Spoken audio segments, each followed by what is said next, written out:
Good evening. My name is Corinne Cahill. Thank you for tuning into our show, I Am GU, I Am Muslim. Islamophobia is at an all-time high, and we here at Gonzaga and GUTV have no tolerance for hate or prejudice of any group of people. Our university mission is to care for the whole person, mind, body, and spirit. So I hope you open up your hearts and your minds to the stories and experiences we'll share with you today so that we all can create a more inclusive and loving environment for everyone. Let's start the show. And in 5, 4, 3, 2, 1, roll the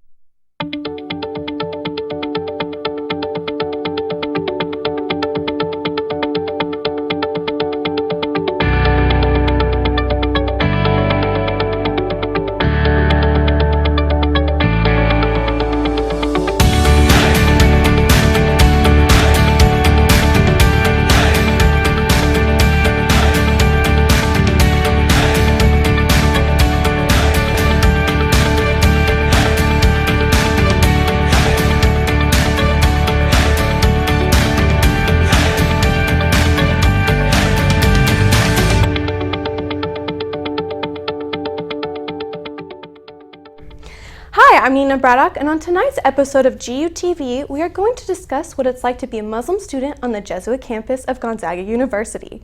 We will be hearing experiences, traditions, and customs of Islam.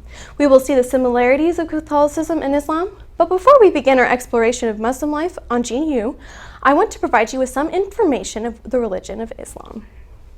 Islam teaches that Allah, our God, sent prophets to humanity in different places and different times to communicate his message. Among these 25 prophets in the Quran are figures well known in Christianity: Adam, Abraham, Moses, Jesus. Yes, they do believe in Jesus, and they believe that his messages were from God, and the final of these prophets was Muhammad. Contrary to what many people believe, Muhammad was not a divine being, but he was a messenger of God. Muhammad is an important figure in Islam. He was meditating in a cave when the angel Gabriel came to him and told him to recite. These recitations became collected into the Quran, or the Holy Book of Islam. From this moment, Muhammad started teaching the foundation of Islam, all built on the 5 pillars. The first pillar is the Shahada, which is the declaration that there is no God but Allah and Muhammad is his prophet.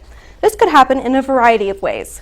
If someone is born into a practicing family, they will be held by another family member, and this will be whispered into their ears. Later converts will usually say this in a mosque, a place of worship, and in Arabic. Pillar number 2 is the Salah, or prayer. After a discussion with God and other Islamic leaders, Muhammad decided on praying 5 times per day. The times for prayer are early morning, noon, mid-afternoon, sunset, and evening. Each time someone prays, they face towards Mecca, which is the central hub for Islam, and it was the home of Muhammad. The third pillar is the zakat, or tithing. Muslims give 2.5% of their annual income to needy Muslims or for religious purposes. Pillar number 4 is Saum, or fasting. This is in memory of the revelation of the Quran, and it takes place during the month of Ramadan in the Islamic calendar.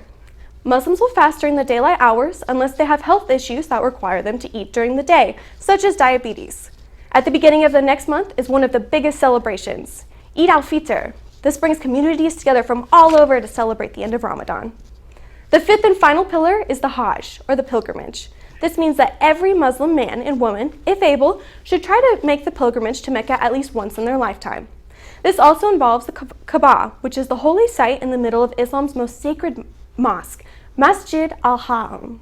It is believed to be built by Abraham and Ishmael as a symbol of God's covenant, therefore, by extension, the Muslim community. After Muhammad rededicated and reconstructed the site, everyone makes the pilgrimage and then participates in holy traditions. At the end of the Hajj is another huge celebration, Eid al-Adha, or Feast of Sacrifice, where animals are slaughtered for a feast and the meat is distributed to the poor. This was just an outline of Islam, which has been around since 610 CE and has grown into the second largest religion in the world. Sunday is the holy day for Catholics, while Friday is the holy day for Muslims. Gonzaga provides shuttles for students to attend the khutbah, the Muslim equivalent of Mass, every Friday. Mamdou Al-Arag, a GU alum and board member for the Spokane Islamic Center, explains the importance of the Gonzaga community involvement within the local mosque. We've always collaborated and helped each other, in that regard, to provide a place for the Muslim students in Gonzaga to attend that place. We've also had some outreach, with Gonzaga to kind of introduce what what the true message of Islam is, and help them in that regard. Master's student Maria Abdul Qadir, who attends the Friday prayer, tells us how nice it is that the GU community is able to go to the mosque for prayer and reflection. The mosque in general is very important to Muslim community because it represents the second pillar of Islam, which is prayer, and that's very important for Muslims.